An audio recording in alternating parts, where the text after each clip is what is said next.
Salut, bienvenue dans Jeu de Puissance. La trêve du All-Star Game s'est terminée. On va reprendre le championnat. Et là, il nous reste à peu près qu'un tiers de ce championnat. Et on va voir tout de suite les classements pour voir où ça en est dans cette course au play-off. On va changer un peu d'échelle. On va partir sur les conférences plutôt que sur les divisions. La conférence Est a donc la division Atlantique et métropolitaine. Donc pour ceux qui ne le savent pas, je vais vous expliquer comment on se qualifie pour les playoffs. Les 3 premiers de chaque division sont qualifiés directement. Et ensuite, on prend dans les équipes qui restent les 2 meilleures équipes de la conférence. Et là, elles récupèrent une wildcard. Donc dans la conférence Est, on peut voir que dans la division métropolitaine, Washington reste toujours en tête avec 71 points. C'est la meilleure équipe de la ligue. Juste derrière, à 4 points, il y a Pittsburgh. Attention, Pittsburgh qui vient de récupérer son meilleur joueur, Sidney Crosby. Et ensuite, c'est beaucoup plus serré. Ça se tient en 3 points avec les Islanders, qui sont la 3e équipe qualifiée si ça s'arrêtait aujourd'hui. Juste derrière, les Blue Jackets de Columbus avec 62 points. Les Blue Jackets qui sont vraiment sur une très belle série de 6 victoires. Et enfin, la Caroline et Philadelphie qui se tiennent là et qui se battent pour cette dernière place en play-off. Mais attention, car là on passe du côté de l'Atlantique, où Boston est largement premier, 70 points. Ils vont sûrement finir premier de cette division Atlantique. Tampa Bay, que l'on retrouve comme la saison dernière, qui tourne vraiment très très bien. Là aussi, 8 victoires sur les 10 derniers matchs, avec 62 points, et qui sont vraiment dans un momentum positif, et qui vont, à mon avis, continuer à avancer, et donc vont se qualifier assez facilement pour ces playoffs. Et ensuite, la Floride avec 61 points, qui est la dernière équipe qualifiée dans cette division Atlantique, si ça s'arrêtait aujourd'hui, avec 6 victoires d'affilée. Là aussi, ils sont dans un momentum très très positif du côté des Panthers de la Floride. Et Toronto se retrouve à 4 points de la Floride et à 4 points d'une wildcard. Toronto qu'on n'attendait vraiment pas à cette position-là.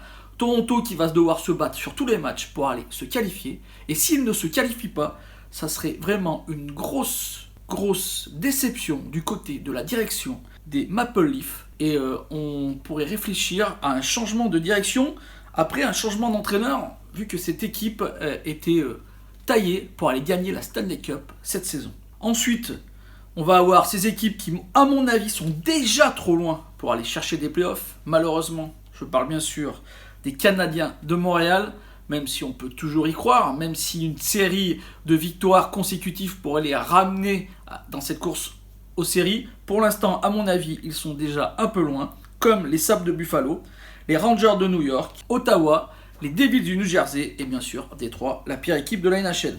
Allez, on passe du côté de l'Ouest, où là aussi ça va être très très serré, sauf peut-être dans cette centrale où Saint-Louis domine vraiment des pieds à la tête avec 68 points. Derrière, Colorado 62 et Dallas avec 58 points. Du côté de la Pacifique, là c'est très serré. Les 5 premières équipes se tiennent avec seulement 1 point de différence. Vancouver, la première équipe, à 58 points. Et ensuite on a Edmonton, Calgary, Arizona et Vegas avec 57 points. Là, ça va se battre vraiment d'une façon incroyable dans cette division Pacifique.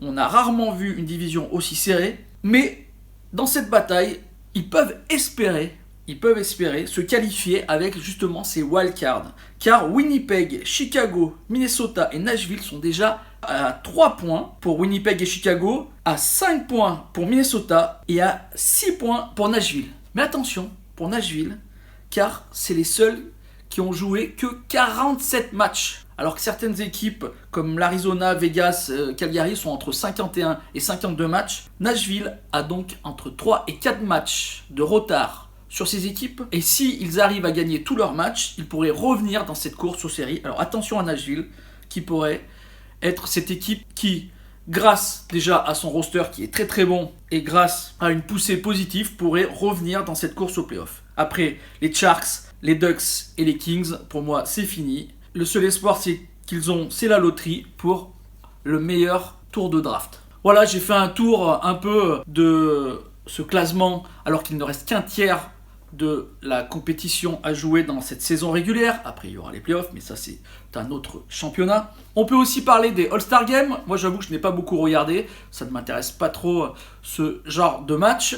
et ce genre de manifestation. Dans tous les cas, on pourra retenir que Weber a récupéré son titre de tireur le plus puissant, que Matthew Barzal, à la surprise générale, a battu Connor McDavid dans le joueur le plus rapide. Je vous mets un petit tableau où on peut voir les meilleurs joueurs de la décennie qui a été fait par la NHL. Alors là, sur le Twitter francophone de la NHL, ça s'est beaucoup disputé justement pour ces joueurs. Certains voyaient Erik Karlsson dans ce 6 de tous les temps. Certains voyaient Lundqvist à la place de Marc-André Fleury. Donc ça s'est beaucoup disputé. Mais bon, après chacun aura son avis. Et à mon avis, ces joueurs sont à leur place vu le nombre de titres qu'ils ont gagnés. Voilà, j'espère que cette vidéo vous a plu. Si c'est le cas, n'hésitez pas à me faire un petit like, un petit commentaire ou à la partager. Et moi je vous dis à bientôt pour de nouvelles news de la NHL.